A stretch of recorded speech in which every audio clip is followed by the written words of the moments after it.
all, but many of them, the grapes are discovered for production. They actually, if they're going to make their own, they actually order the juices or whatever from Oh, did you? yeah. Years back, there used to be. I looked at it, but it didn't seem like there was anything else. No, they had this going on especially. Yeah. But Michigan might be able to store it. the same set, for lack of complaints, There's no issue. a Chesterton. Like issues. Or Yeah. on And so they're Oh my God, yeah. Gustafson. Chesterton. Because it, The border is it? All it needs, looks to me, all it needs is like so I don't know. I'm not saying, In Chesterton, well, from but how you can get it up, it's not whatever. right. It may be From a that. And I'm like, certain type. somebody's got to. It's been a game for 20 years. Yeah, that's Actually bring in some, but that's still added local flavor. They've been blah blah blah. taking care of it. But Many years ago, So just trying to have somebody that would do it. If I'm a yeah. Dave, no, but they mentioned here. it's a regulated grain. freezer. I didn't necessarily hear that, but that doesn't surprise It's me. Yeah, different. we're not flying. Yeah, That's right. it was supposed to. You're right. Exactly. Almost crystallized. Then Chester, Fine. well, it's not ours, it's theirs. So if they bring some standards, I've always maintained We actually, gladly transfer. I'm a big proponent because I'm sure that of giving the municipalities Wrestling, this that releases But they the said county they- the liability. but they that means harvesting. standards. Well, what's What's standards? this? It's a drainage nonsense. ditch, dude. Right. Right? So how about this? Most of What if that's they? not right. We'll clean it up. Tonight. Off. It's up to Of standard. course, the other side he says, Good. gee, how did They they still won't. how did they come up with that as a thing? I don't Okay, know. thank you. Hey, part of me asks the questions. Does it really taste that different? It's true. I know it's a little. Yeah, I just would like to get it. I recollect. Because eventually, if it keeps going, it's going to This get morning before I came, worse. it was supposed to be. Back, you know, This is my did everyone get one of these? I think. hey, What let's take a Is it extras? I think those are I say that toast. Yeah, I think those are extras. this tonight's meeting. Yeah, so I should start strawberry wine. Oh, nice, nice. Never made that. They usually blueberry, Yeah. pineapple. Well, you Never made did. strawberry. I've not heard of pineapple. Yeah. Things about 30 seconds behind. Or I would say But it now was they're working. something I was just And I'm interested just in. asking you were Like, that, and that the reason we did why that. not? And it was after I did the blueberry. Um, And so, yeah. There's a local guy, George. Is there any Tunis. It's the way it's. And used to have a shoot stay there? still Okay. is now. Come back and He sold Yeah, it. well, if it gets No, he's still rezoned or to anything, let's. Right. only what? Case Right. It is something. commercial. Right. They- Hey, folks, everybody ready? I can't, I guess. That's what I'm. 5:33. Is eating, but he's not eating. Good evening, folks. I'd like to call the meeting to order. First item is a pledge. Pledge Allegiance to the flag of the United States of America And to the republic for which it stands, one nation, under God, indivisible, with liberty and justice for all. Next is roll call. I see this. Hole. Need to replace it.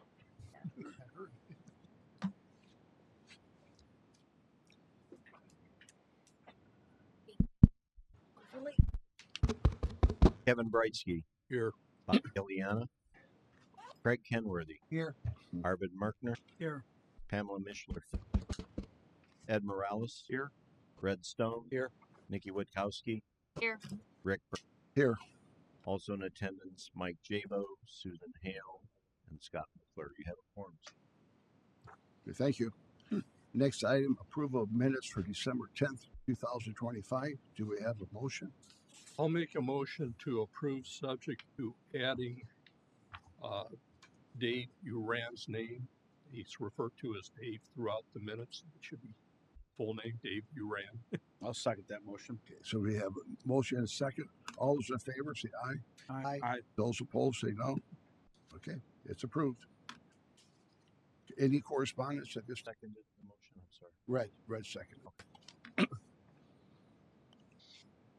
Any correspondence at this time? No, sir. Okay. Okay, let's go to cases.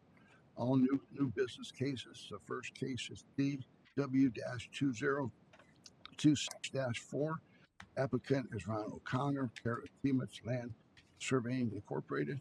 Location 603 East, 400 South, Valparaiso, Morgan Township. Zone is A1, acreage 10.22.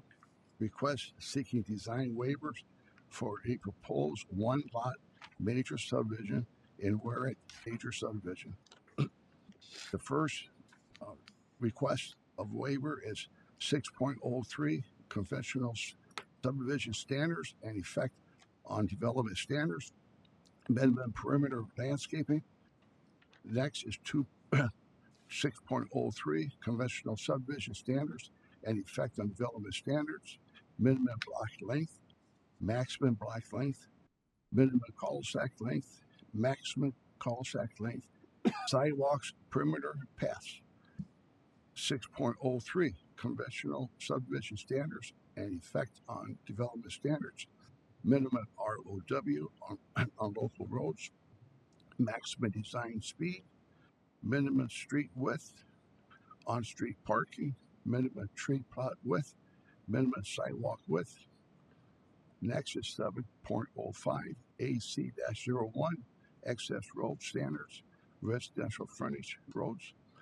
Proposed lot 1, access to country road 400 south.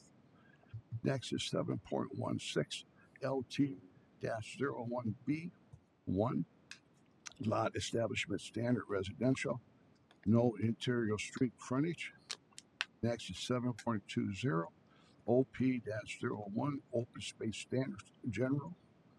Next is 7.21 0P-02 open space standard residential. Next is 7.23 PN-01 pedestrian network standard residential. Next is 7.26 PL-01 perimeter landscaping standard residential.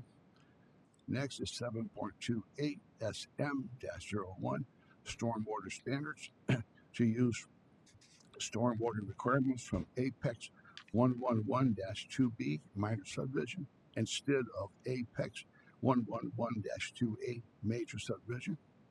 Next is 7.29 SR-01 street and right-of-way standards residential. Next, 7.33 SL-01 street lighting standards residential.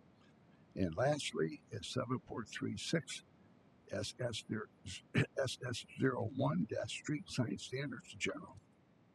Okay. Do you need a break? Yes. Thanks for all that. My name is David Timmons from Timmons Land Surveying, 223rd Court in DeMont, Indiana. I also have with me Ron O'Connor. Ron O'Connor. Address. Address 36 South Sager Road, Valparaiso. Okay. We're here to request design waivers for the 13 items that was mentioned by Mr. Burns. This was originally, it was split out last year. It was originally an 80-acre parcel, which was divided by the previous owner without subdivision, which is why we're here asking for all these design waivers to proceed with a major subdivision plat. So that's the reason why we're here, because of the former owner had auctioned everything off, and even with the knowledge that it would cause harm to the future owners. But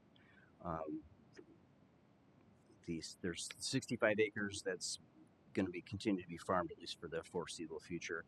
Then there's the 5 acres that's right next to us that's already has a bunch of buildings on it. So obviously that's not conforming, but that's why we're here to ask for a one lot subdivision plat, major subdivision, and we're asking for all the design waivers because it's to not comply with all those major subdivision requirements.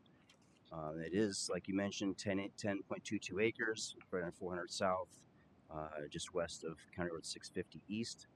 There'll be one residence on there. It's currently half farmed, half wooded area.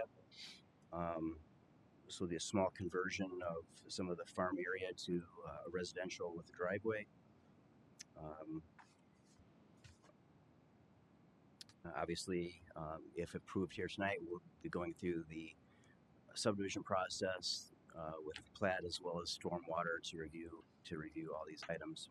But as far as tonight, we're asking for the 13 listed design waivers to go forward as a major subdivision. Okay, thank you. Okay, I'd like to turn over to staff. You want to make your comments? If you looked at the staff report, we talked about the history of the property. As he said, it was an auction property about a year ago or so. I do remember the auctioneer calling, saying it was all one piece. They wanted to split off the house where you see the barns and the house and all. And I believe that was done, and then subsequently split again into these 10 acres. Do I have the chronology right? Yes, and then there's just the 1 10-acre parcel. So, remember our last meeting, we had a little procedure or a little demonstration. We had a case, and we also had a demonstration of what design waivers are and what they mean. Simply put, because the lot, how it was subdivided or how many times it was subdivided, you always start at the administrative level, then you go to the minor level, and then you got the major level. And when you think of major, you think of all these big residential subdivisions with all these lots and all that. This is a case where they're wanting to split off, and because of the number of times and the manner in which it was subdivided or parceled out, it wasn't officially subdivided in term.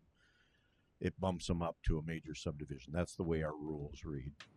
Now, that always doesn't make sense because this guy is taking 10 acres. He's going to put a house on it. He's not building roads. He's not planting trees or putting lights in, et cetera, like that.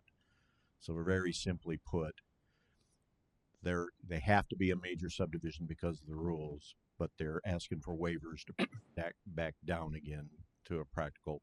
Kevin and other staff members can speak to that, I'm sure, in their questioning.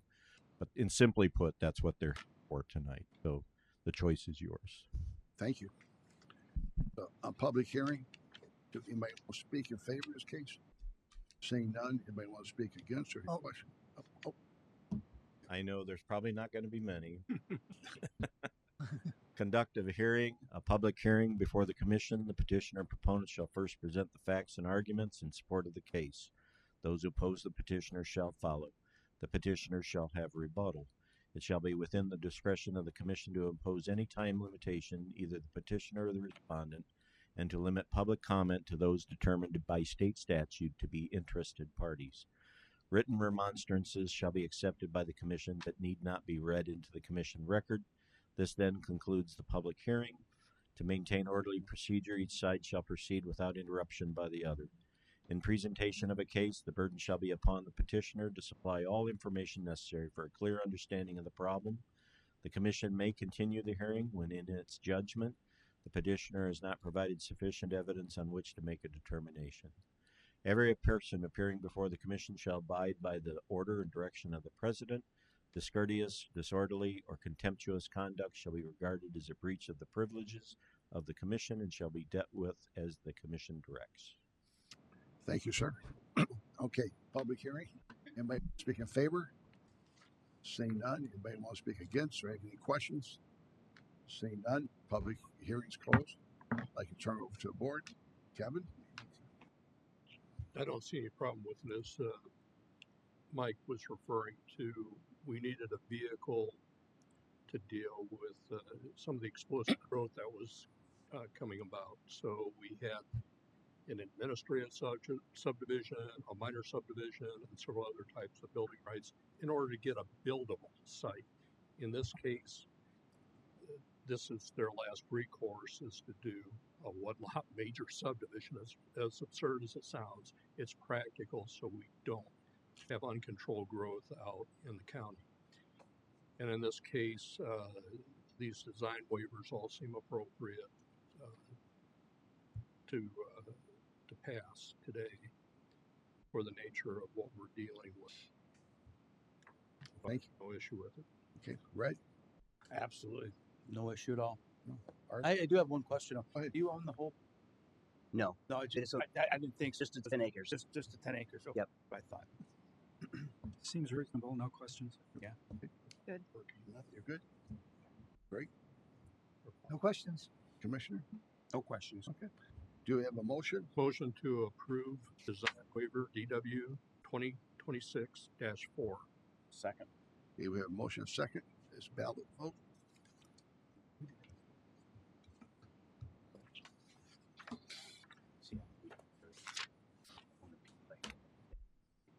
You have a house here, and you like, can you get your kids on side?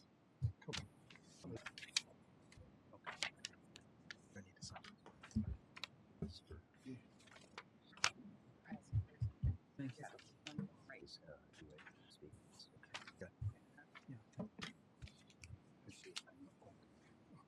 Oh, black one, I just.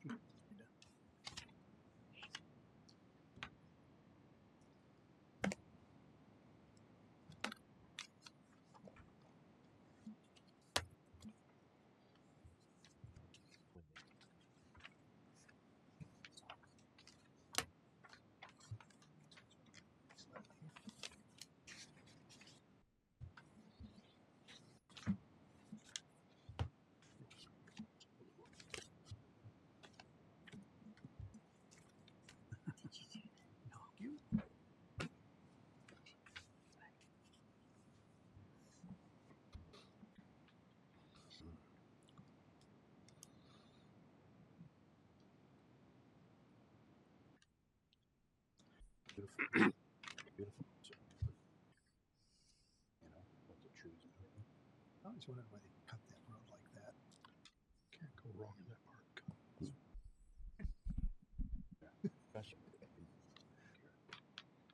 In the matter of case number DW 2026-4, the votes are as follow. Kevin Brightsky, yes. Craig Kenworthy, yes. Arvid Merkner, yes. Ed Morales, yes. Red Stone, yes. Nikki Witkowski, yes. Rick Burns, yes. Motion passes 7-0. Thank you. You're back. Thank you very much. Thank you. Have a good evening. Get a nice piece of property. I was just saying the same thing. That piece of property is beautiful with the It's tree. gorgeous. The creek. Yeah. And got It does divide off from the other fields, so Right. good break. Nice piece of land. Thank you very much. Went by it the other day. Okay, next case. Z0-20268. Applicant is Deanne Salzer and Mike Teasma. Location 294 East, 600 North, Valparaiso, Washington Township. Zoning RR, Rural Residential District. Acreage is 10.839. Request seeking approval for proposed amendment to Unified Development Ordinance to rezone a parcel of land from RR, Rural Residential District, to CM, Moderate Intensity Commercial District for a winery and wedding venue. You're on. Mike Tisma, 294. Just be close to the mic. Yes, I'm sorry. Mike Tisma, 294 East, 600 North in Valparaiso. Thank you. Deanne Sasser at 294 East, 600 North, Valparaiso. That's the farm property. Okay, that's fine. Do you need our home address or the business address? You go ahead. Give me a home too. The home address is 2503 William Drive, Valparaiso, Indiana. Okay. All right. 2503 William Drive, Valparaiso. Okay. All right. Go ahead. Explain your request. Why do you want the rezoning? I'll let you do. Okay. So we bought the property in 2010, totally dilapidated. Our idea was to repair the house and the structures on the property and turn it into a winery. Before we can even get that done, a young gal came to us and asked if she could get married in the Quonset hut. I initially told her no, I thought she was a little crazy, but she kept coming back, so we did let her have her wedding there, and we started our wedding venue. Prior to that, I'm sorry, we got our variance from you all to do all of this. So that's how it kind of got started, and then we opened the winery in 2021. So the wedding venue got started first. We operated that with success, with no complaints, no problems. We opened up the winery in 2021, right after COVID lifted, and we were able to do so. And that's been in continuous business from that point forward, again, without any problems um, or any complaints. We've put all of our time and effort and finances into the property. We've improved the property. So, any of you that might have known the property before we purchased it, it was a mess, a horrible mess. So, we've cleaned up everything, repaired everything, and we're in the process actually of rebuilding out the old barn that had fallen apart. So, we're in the process of doing that as we speak now. And that will be added to the winery wedding business as a bigger space for the winery and another event space, and then give us more kitchen space so that we're not cooking stuff in the same place where we're making our wine. So that's in the process of being built out right now. Our concern and why we're here today is that we've been working on a variance since 2011, which is really scary because we've invested everything into this. And it's worrisome that all of this time, effort, and money can be just on a variance. So we would like to go commercial so that it's makes me sleep a little better at night, and then just move forward that way. So we don't intend on making any changes from what we've been continuing to do since the time we bought the property. It's all going to be the same. The only difference is the barn, which we've already permitted to start building and whatnot. So that will expand it a little bit more.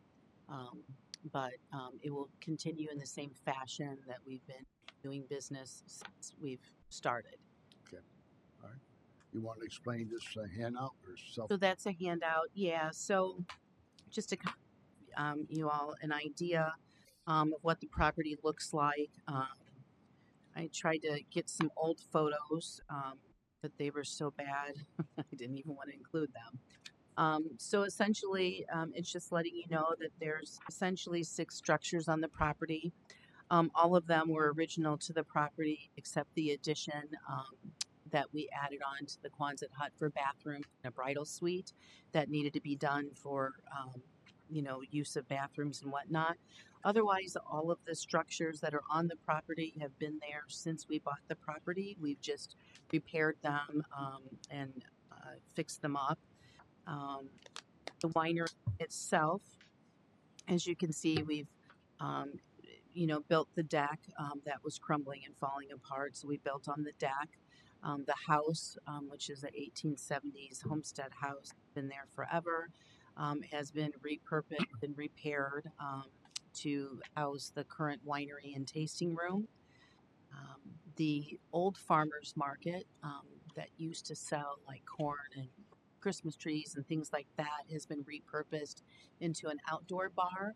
So that's where we can serve wine and slushies and beer. And underneath the market roof, we've put seating out there so people can sit and enjoy the outdoors and drink wine. We have the acreage that people can walk around and do that as well. In the summer months, we partner with various organizations and we do like a 5K run for charity. We have craft shows, we have car shows. I'm a aficionado of old cars, I like them. So we do old car shows, we do craft shows, scratch kitchen festivals where we invite people who like bake goods and make salsas and things like that to come out, and the community comes out and enjoys those types of markets as well as the wine. Um, the wedding venue that operates on the weekends, essentially. Every once in a while, we have, I think, twice now, a wedding that they might have a specific date during the week that they want to get married. But otherwise, that operates on the weekends seasonally, just May through October. There's no heat or air conditioning out there, so we go from May, not a whole lot of weddings in May, but through October and weekends only, essentially Friday, Saturday, and Sunday. We have um, we don't have a commercial kitchen out there, so everybody that does a wedding has to bring in their own caterer. The alcohol is served either off a beer wine permit, which we're able to get to serve wine out there, or they hire a liquor caterer. We do have Porter County Police Department come out and they provide security for every wedding. Um, and the parking for both facilities, I think there's a map on the very last page that's going to kind of give you an oversight. So the parking is shown in that diagram. We have parking next to the venue itself, and then another parking area that's next to the barn. The parking area that's next to the barn is a little bit torn up right now with all the construction in the barn, but then that will be repaired back to the way it was originally. Um, and I think that's about it. We just hope to maintain this type of activities and weddings and things that we've done since we've opened the wedding venue in 2017 and the winery in 2021. Okay. Well, thank you. Nice presentation. Thank you. I'd like to turn it over to staff. Very nice presentation. Pretty much she outlined a lot of things that were in the staff report. If you looked at the staff report, Mr. Burns, you intimate with this because you're the one that granted the use variance for 5 years back in one. From the start. Yeah. So that's set to expire now. So as she said, she's petitioning the board here to get a amendment so that they don't have to keep coming back.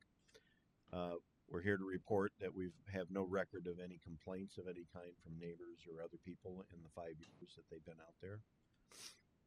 When it was approved in 2021, gave the 5-year use variance, you did put a stipulation on there, hours of operations on Fridays, Saturdays, and Sundays.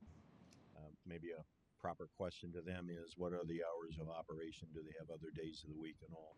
Maybe that could be in your line of questioning to your satisfaction. They did appear before the Development Review Committee on March 5th for an informal review. And as she said, they've refurbished on a number of buildings on the property, and I think you're still working with the state and our office to get other permits for more. Yeah, I just turned in the last piece of information requested by Mike Haller actually yesterday. And in the current form, they don't intend to make any other improvements to property, trigger a site development plan. They currently can park, I think, by their estimation, of 100 cars on their property, which they can adequately. I think so. Yeah. So that's pretty much it. She did a good job presenting. Okay. Thank you. Okay. All right, so public hearing. Anybody want to speak in favor? Seeing none. Anybody want to speak against? Any questions? Seeing none. Public hearing closed. Kevin, you're first. Well, to start off with, we discussed this in the development review, and one thing I want to make sure of is that we don't have parking out on the county road at any time. Nobody should be lining up out there. Our officers should be out there.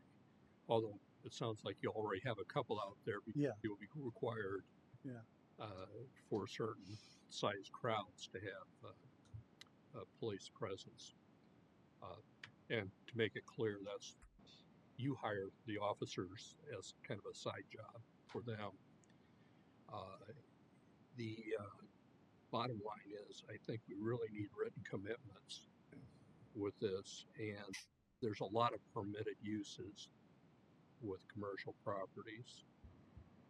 And if I could be as bold as to suggest that you limit the permitted uses to banquet hall, farmers market, office general, party event store, photographic studio, plant nursery, recreation center, play center, restaurant, retail low intensity, and that pretty much eliminates a lot of the other options that would give us heartburn.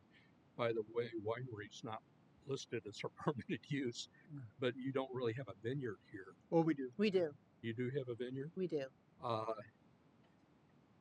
Here again,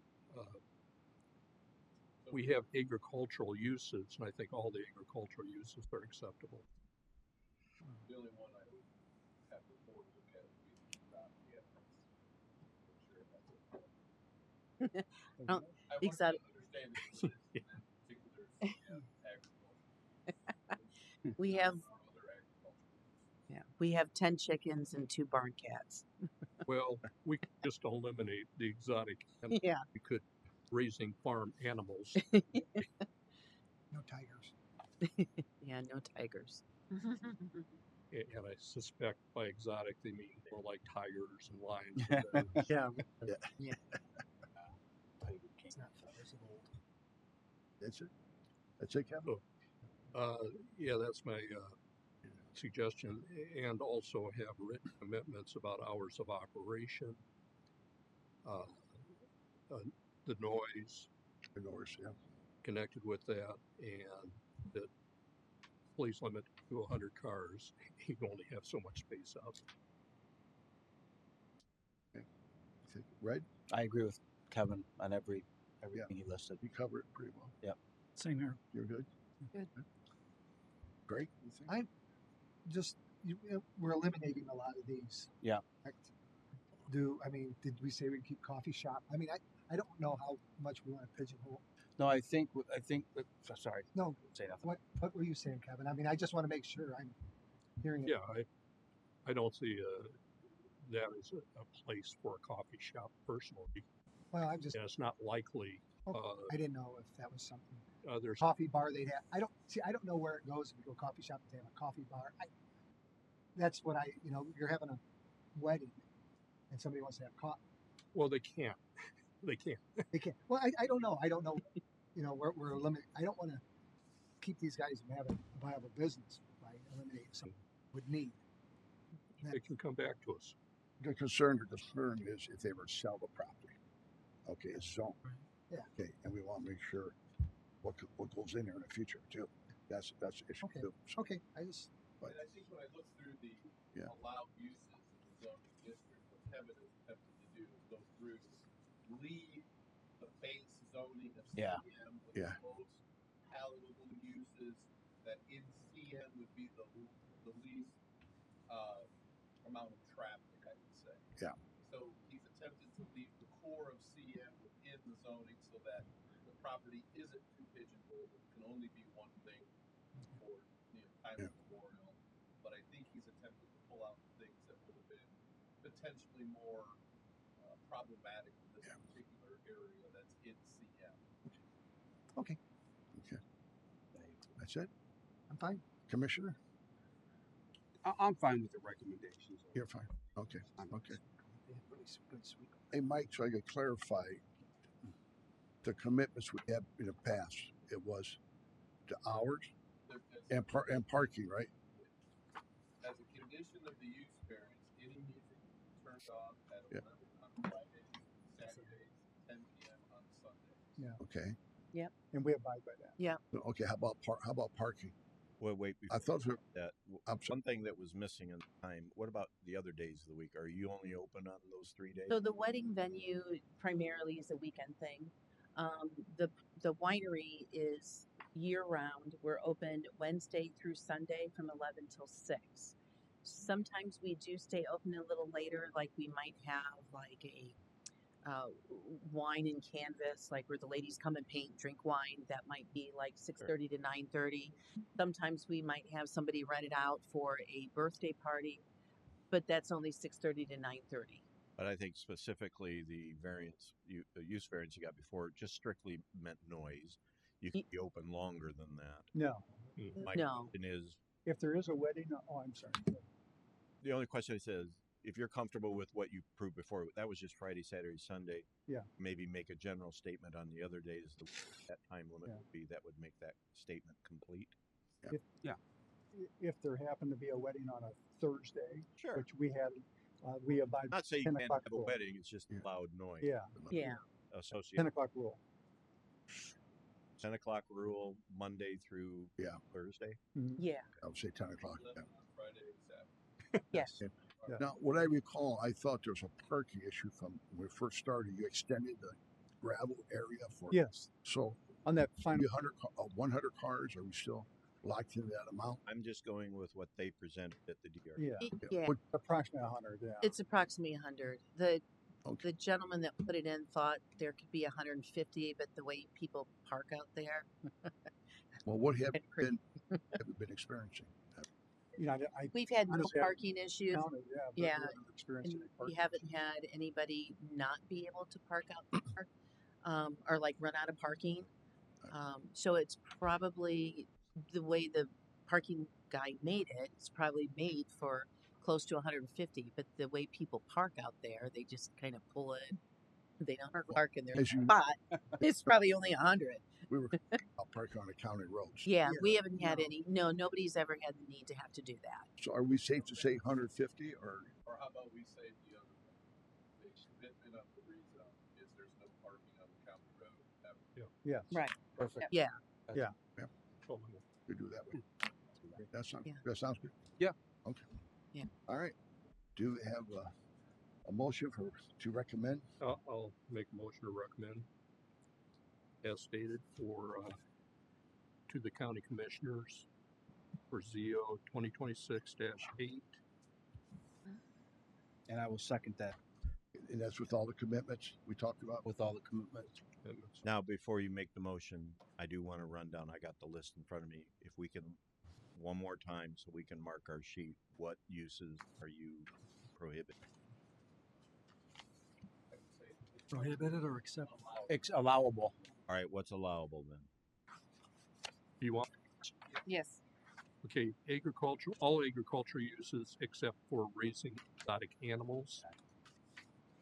For the commercial uses, banquet hall, farmer's market, office general, Go slower.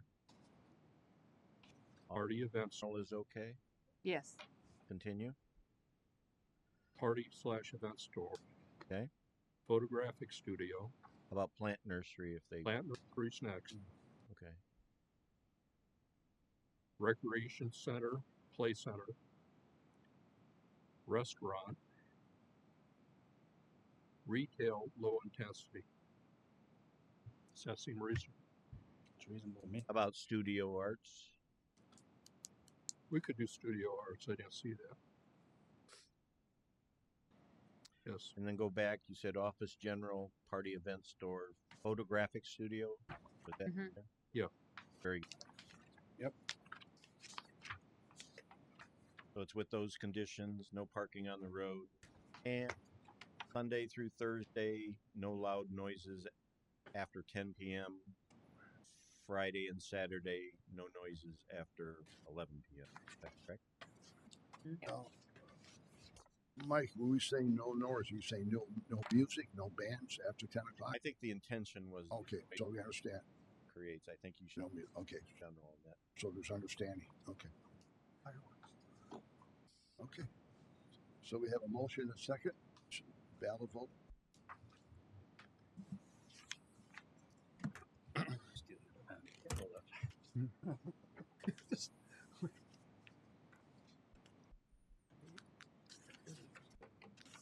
I think I'm right.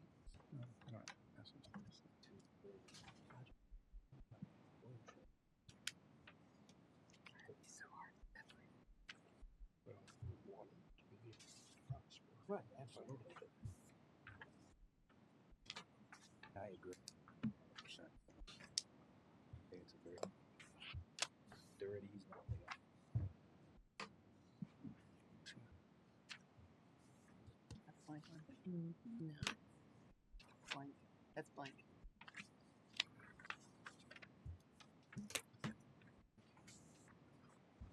Looks pretty though. Yeah. Look at Yeah, it's very pretty. Here's an actual one, Mike. I've driven the house many times. Oh, wait, hold on. Feel a little light. One more. Then there's an actual one. Chestnut. Dad had cancer, he died, and so we moved her next to my sister. Really pretty, nice. Yeah.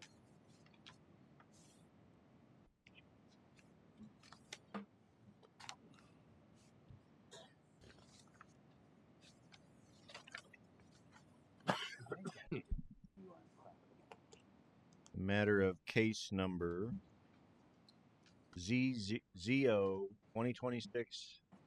The votes are as follows. Kevin Brightsky, yes. Craig Kenworthy, yes. Arvid Merkner, yes. Ed Morales, yes. Red Stone, yes. Nikki Witkowski, yes. Rick Burns, yes. Motion to send to favorable recommendation to commissioners pass 7-0. What would be that date, the commissioner? It'd be 3 weeks from next. You have to go commissioner. I'll hang on a second. I'll give it to you. March 31st. That would be April 21st, 10 a.m. This room. So we come back again? Yes. Okay. And there'll be another public hearing. You'll make your presentation to the commissioners. It'll be the first reading. They will vote to go to the second reading. It won't be official until they have their second reading, which will be 3 weeks after that. So 3 weeks even after the 21st. That'll be the second reading. That's when the commission will take the vote to approve or not approve. Okay. Okay? And just call our office. We'll be happy to help you with the calendar. Okay. Okay? I'd just like to make a comment. These folks started with the property was run down. Oh, it was All terrible. apart. Remember that, Scott? Debbie, I think you were out there. I mean, yeah, I'm impressed. You guys did really. Yeah, it looks That's what we want. Very nice. What we it want. looks beautiful. Kevin and I were just saying Oh. it's a beautiful piece of property. Yeah. I think you were out there too, weren't you? Yeah. Way back. Buildings. Been a lot of.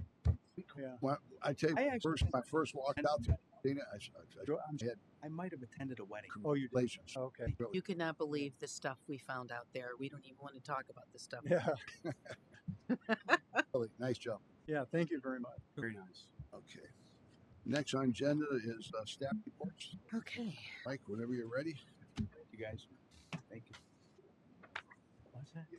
Oh.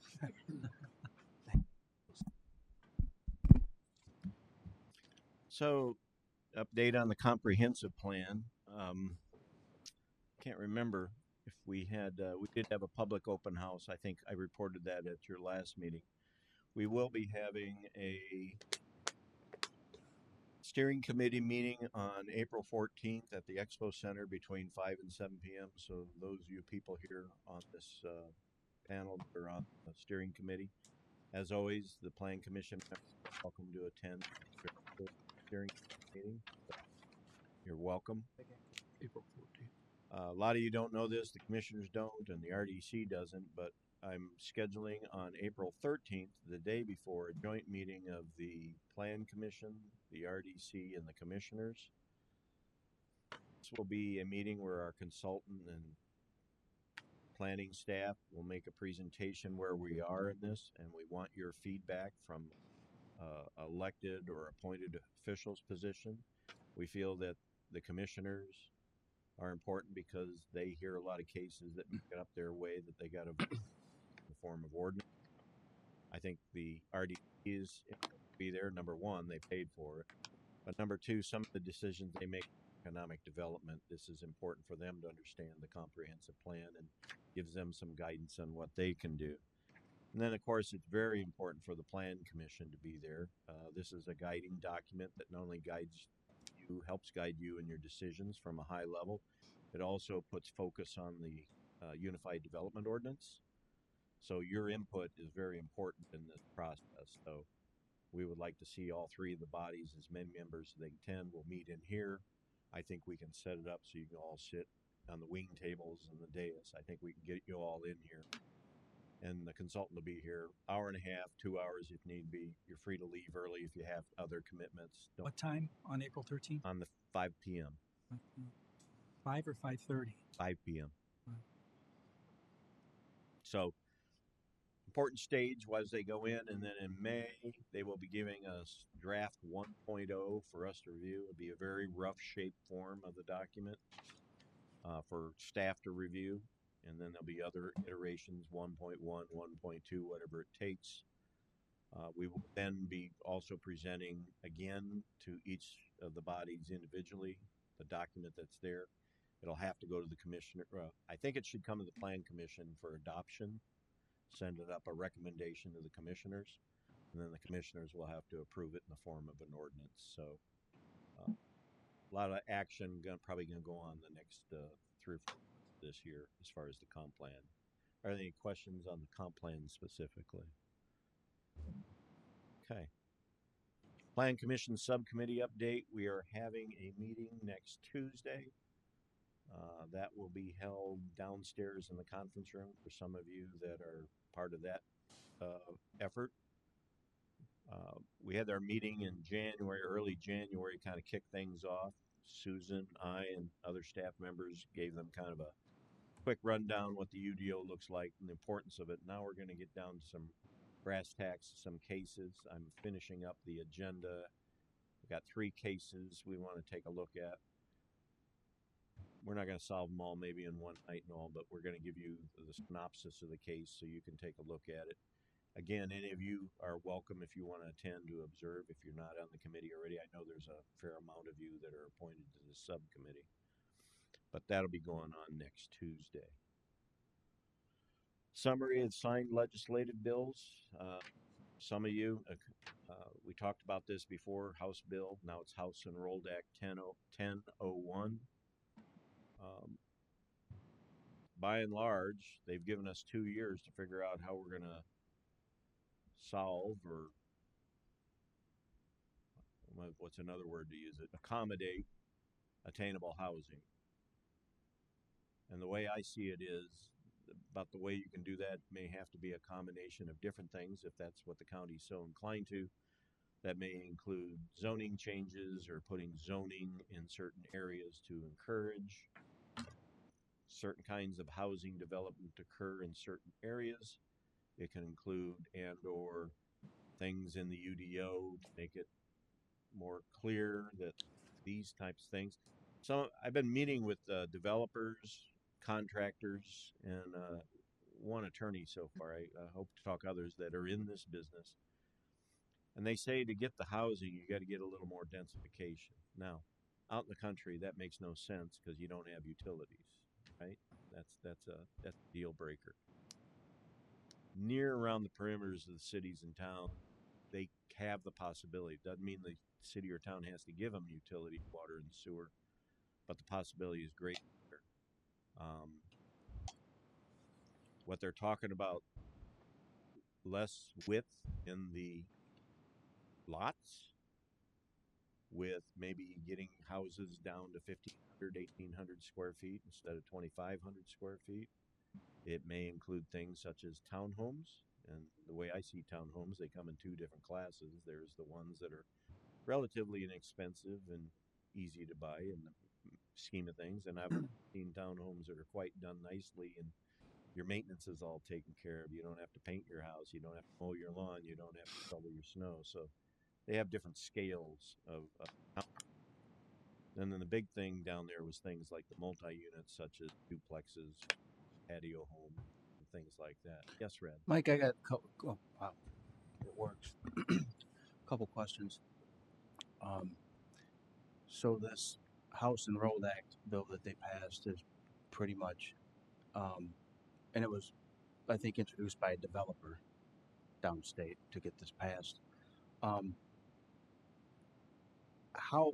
So what happens after 2 years? Are they going to look at our plan and say, "Oh yeah, we like this plan. You're fine, Porter County"? Are they going to go through all the counties and say, "Oh, we like your plan. We don't like your plan"? Because I just think it's abhorrent for downstate to tell us how to run our communities. I think it's especially when a developer is the one who introduces the bill and they're doing it for money, which I think is sickening. So I'm not going to be up here saying, "Hey, great, let's try and acquiesce to downstate." I mean, that's just me personally. I think it's, I think we understand when people come in front of us what we want, what they want. We work with a lot of people, and for someone to do that, I think is wrong personally. And my other thing is, if you want to say you want a bunch of apartments, well, instead of siding, we can always go back to brick, because I work in Cal City, and I'll tell you, you look at them row houses, they're small, they're dense, but guess what? They're still standing and they're beautiful because they're brick. So I don't know if that's a possibility, but personally, me, I don't want to have a county where we have a bunch of siding small little dinky houses and, you know, grouped up on one another out in the county. I mean, I want this thought out, but it kind of pisses me off, believe it or not, that they're trying to tell us how to do our job when we're sitting here for hours every month and going to subcommittee meetings and going to all these meetings to try and figure it out. It's sickening, if you ask me. But Well, the way the bill, and I appreciate everything you said. and I know you guys fought. You and Ed went down there and fought really hard and put in a lot of time, and I thank you for that as well. Well, it's our pleasure. That's our job. Mhm.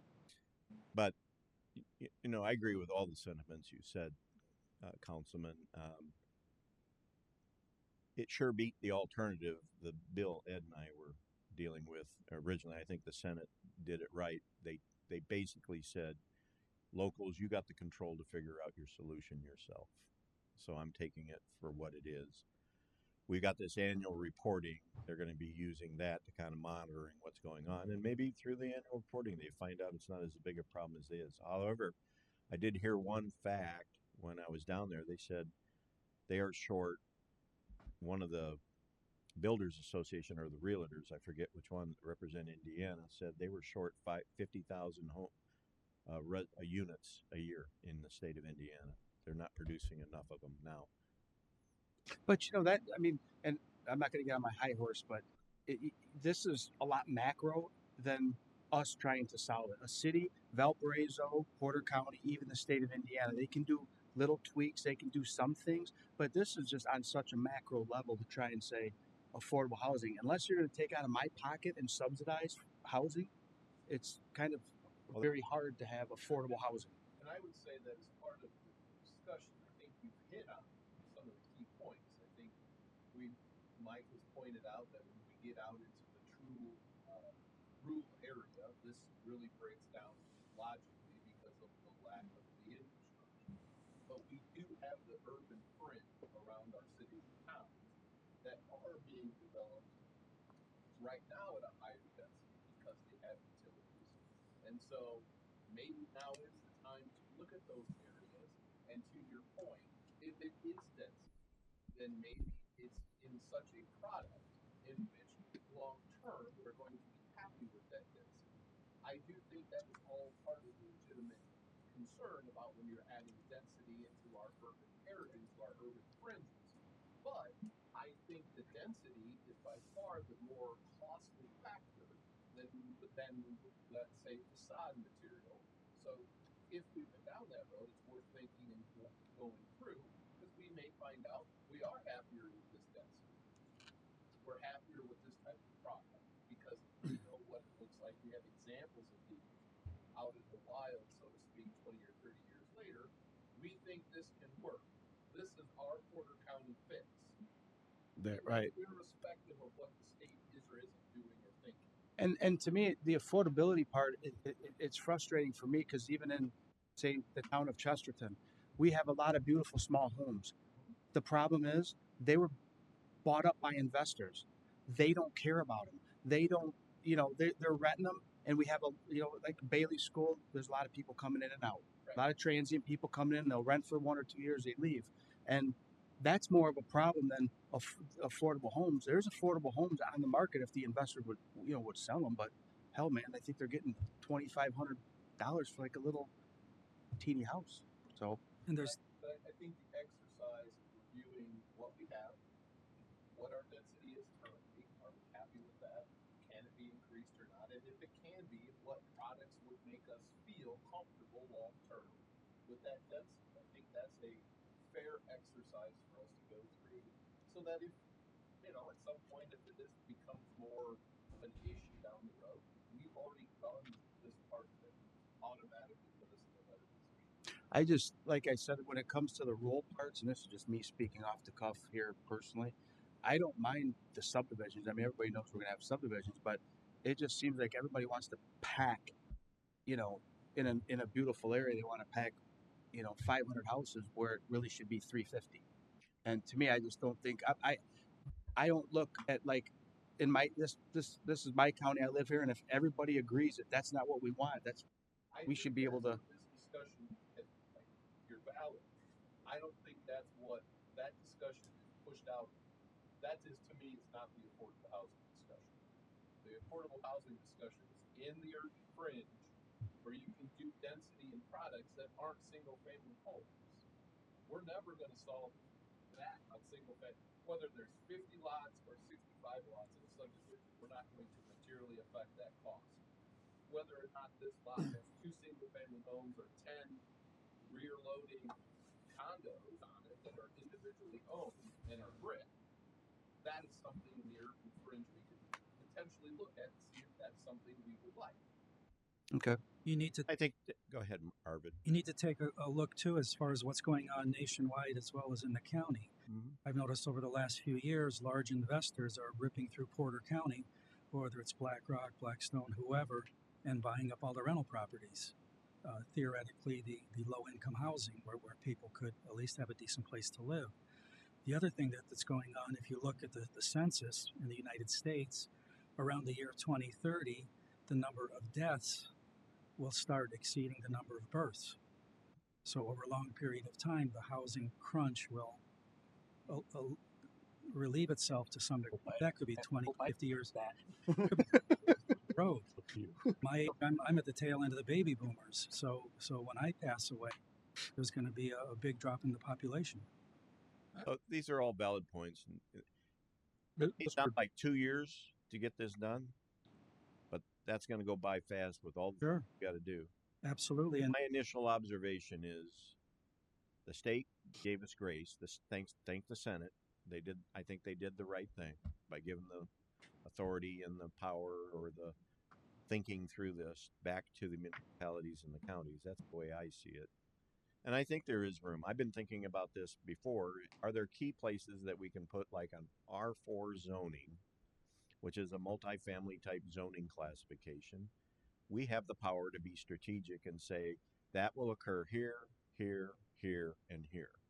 I think that's one of a very quick solution that we can do, putting it in a place that makes sense to address a lot of the comments that you've all said so far.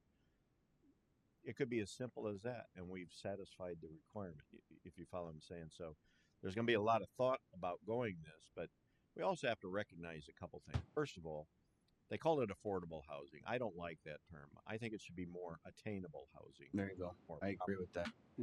Because affordable housing to each and every one of us sitting in this room is a different parameter, whereas attainable, I think that rings a little more true.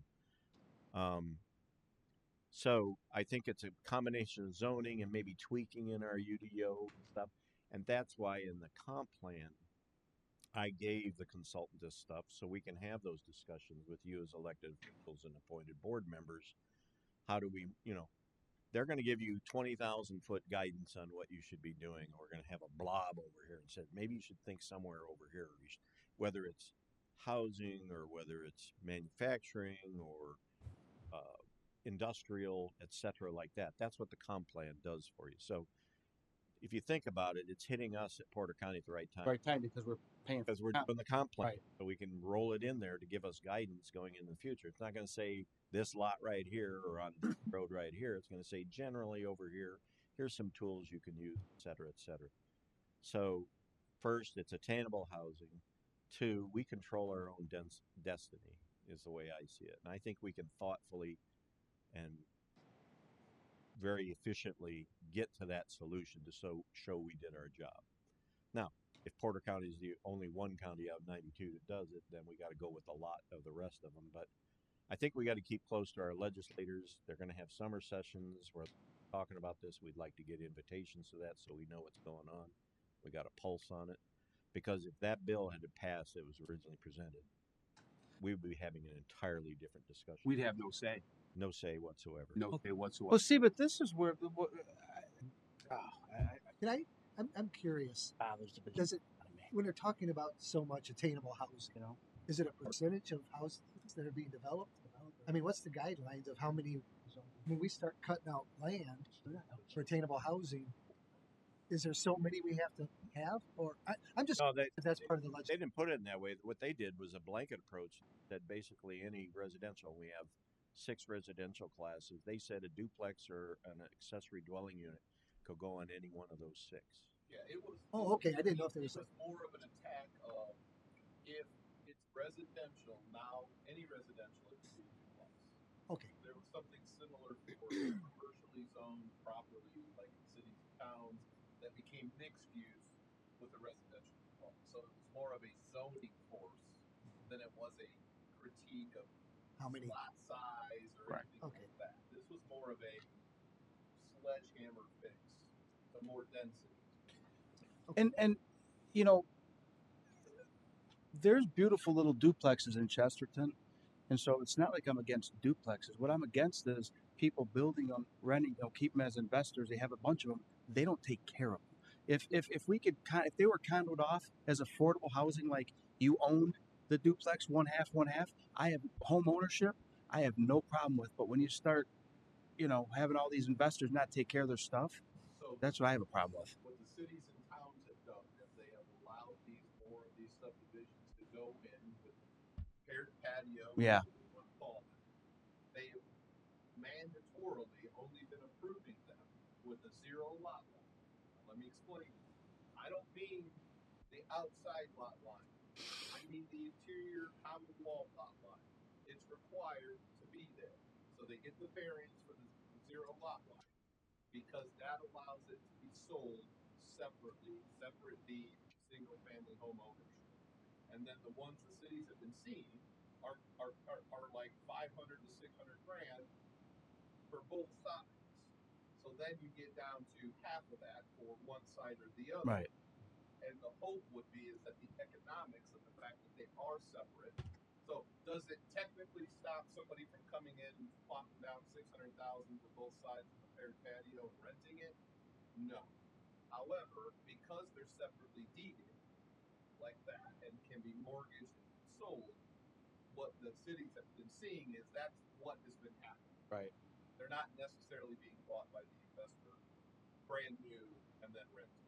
They're being bought at that single family. It's both ends of the spectrum, older or younger, who are moving into that.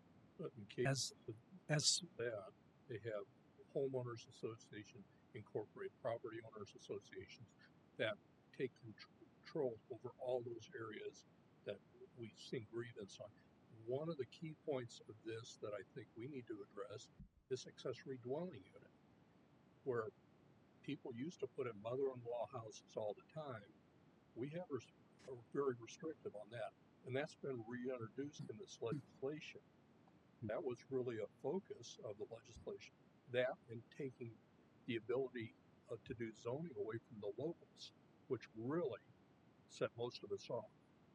That they were going to take control at the state level for zoning Yep. and be in charge of it, but not be responsible for it. It was just going to come back to our counties and cities. Arvid, you had something? as specifically as you can, because you guys met with the folks downstate. What is the problem they're trying to solve? They called it, the bill was labeled quote unquote housing matters, and the buzzword was affordable housing. Now, the author of the bill, who is in the building industry and all that too, he correctly identified there's an unsatisfied market. There is an unsatisfied market. Why? Because people like me, I'm sitting in my house. Why am I going to give up a super low interest rate and go build a house that's going to cost me twice as much to get what I got today? That's the Right. circumstances we're in right now. So people like myself are not moving out of our house to create that room so people can go up, and then the more attainable housing down at the bottom level are available. That's one factor. There's a whole bunch of factors why it's in the circumstance it is. Well, from what I could see, the real estate market for a while now has been gridlocked. Typically, when the interest rates are low, house prices will be a little higher, and vice versa. Now the interest rates are high, the home prices are high, and so everything's gridlocked and nothing's moving. Specifically, to your point. Some reason there's money out there because they're still building $500,000-$600,000 houses. Now, what I've seen twice within the last few years is people that I've known have came in and paid full asking price. Someone's asking $250, fine, here you go, only to be outbid from other people coming from out of state. So I guess part of the concern is we're going to build affordable housing to draw more people from outside the region. And I don't know that that's legit, but I could see. Well, and I don't want you to feel that it's the county's burden to solve all the problems, because the cities and towns got it too. Because um, dense housing, especially when you get that dense, what do you call it, apartment or really dense townhomes, work really well in the urban environment because they can walk to school, they can walk to the Right. store, they can walk to the playground and all that kind of stuff. Plus, they can get the utility and the services that a city offers. So, I think where we have utility, where we can do it, we should be open to the notion of that. For instance, like down near Aberdeen, they got their own utilities down there. If they got the capacity to serve, hey, if they can check that box off, I think that's a consideration. It's not a promise. But to go out in the middle of the country in some cornfield and all of a sudden build a bunch of duplexes, no, that's not going to work. And the problem with the bill is it previously wrote, they could go do that, but it was our job to prove they couldn't do it. It should be the other way around. They should prove to us that they could do it. And that's what we didn't like in the bill. And that got since jettisoned. So there'll be more discussions. Ultimately, it's going to be the commissioners that are going to approve anything that this body or any other body comes up with. But we got to do our homework over the next 2 years, because 2 years is going to be here before we know it. And if you got to go through zoning changes, that's an arduous task. It can be very emotional. I've seen it before. Say, well, what are you putting that zoning here for?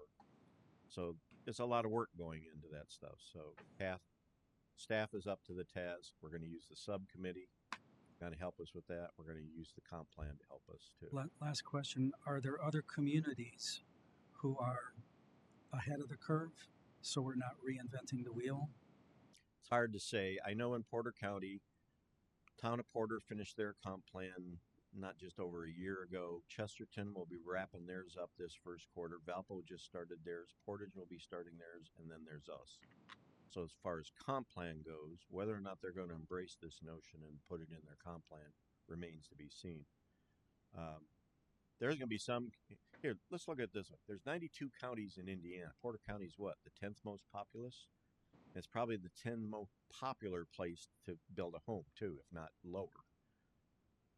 This is going to affect Johnson County, Elkhart County, Hamilton County, all those collar counties around Indianapolis. Why? Because they're the most popular places to build houses, and Porter County's in that list too. I would say the rule that they were trying to pass would impact those 10 counties the most, us included. I just think it's a shame that, in my opinion, that this bill was crafted strictly for, developers. Because it got touted as an affordable housing bill. And it was not affordable housing. And it's not an affordable. Because they were complaining about, you go to these counties and we don't want to sit here in front of Porter County and, go to BZA, go to plan, go to this, go to that. They want to just come in and do whatever they want. And I just think that's wrong. I think that's. But fortunately, those parts got taken out, Red. Yeah, but it was close. Mike, look at how we had to fight to get that out. Are you kidding me? I mean, that was close to getting. I don't know. Ed and I went down there. Even from the senators on the board, they voted yes only to see it on the floor to see if they could change it, but they all voted no eventually. The frightening thing about it is that they all had the mindset that it was a horrible bill, but we're going to pass it out of committee anyway, and we're going to fix it on the floor. And nothing ever gets fixed on the floor. So, my interpretation of this bill was it was a feel-good bill that hit under the words affordable housing. It had nothing to do with affordable housing. All it really did was deregulate the fact that they didn't have to come here for zoning, and the builders could build whatever they wanted, wherever they wanted it. Now, to your question, Arvid, did any other communities, because this is the way I took your question, any other communities already have something in plan? No, they didn't, because there were a lot of other commissioners, mayors that were in that hearing as well that felt the same way we did, because it all becomes an infrastructure issue. Where you can handle this, what can be built where, and they all had concerns about it. And even though that there were some communities that had built affordable housing, it still comes down to the raw material costs that you can't control. So, it just wasn't, in my opinion, it just wasn't a very well thought out bill.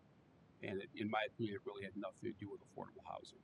It's just they wanted to push something through to where these builders could build something quicker without having to come through a lot of processes, in my opinion. The good thing about it is that I've seen with a lot of these bills, even including the consolidation bills that they have, is that they've at least backed off to a point where, you know, you can figure it out or we're going to come back and figure it out for you. Because that seems to be the mindset down there right now, in my opinion. You know, you either take care of it on your own, and if you don't, then we're going to come back and do it for you. And so they gave us some time, right, Mike? A couple years or whatever it may be. But, you know, I guess what I'm trying to say is it's just like the consolidation bills that were passed. You know, if you come up with a plan or they at least see you working on something, trying to fix a problem in some way, shape, or fashion, then maybe, you know, you may be left to be able to make up your own decisions. But will a lot of these things be revisited again? Sure. I think so, Mike. You know. Plus, you're going to have maybe new elected officials. Sure. Sure. Good. But Good deal. you know, that seems to be the mentality though in these hearings, you know. Any other questions? We'll move on, get you out of here. All right. Lastly, staff and I are thinking, you know, every time we'll take a few minutes, every meeting, maybe bring something out of go more of like a 5-minute education session. Last session, we talked about what the role of design waivers are. We did have a case on the agenda last week. Now we're talking about the difference between design waivers and development standard variance. Now, a lot of you know the difference between the two. The design waiver, that's decided by the plan. Because you're saying, basically, take the word for what it is. Anything that's designed, like sidewalks, landscaping, roads, street lighting, these are actual design elements. You're given a waiver on those. And that's what you proved tonight, too, for that guy that was before us here. And those are chapters 6 and 7 in the UDO. That's where those are addressed. And if you look at the UDO, it's kind of set out that way. You can kind of, you know, what chapter you're in, you know what you're dealing with. Development standards variances, that's the Board of Zoning Appeals or the Board of Zoning Appeals hearing officer. They're the only body that get to decide those. And of course, you got a couple of your members sit on the full board, and then of course the hearing officer, which also sits here. And you can see the chapters where those apply. And these are getting into things like lot width, setbacks, et cetera, like that. So remember last time I had the graphic, we showed there's a lot of downstream activity that occurs. They may come to you for zoning, and then later you may see them back for a design waiver from you guys. Then they'll be back to you for a subdivision, so you may see them 3 times by the time they get a final product.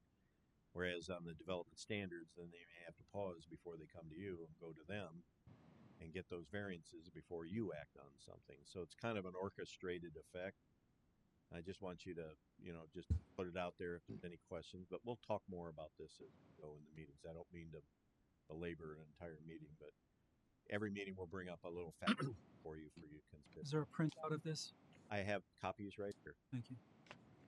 That's all I have, Mr. Chairman, unless there are any questions. We're done. That's it. Okay.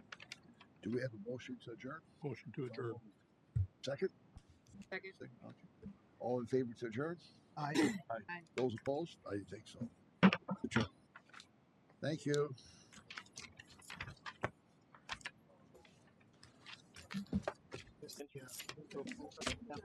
Okay, good. Have a good night, Nick.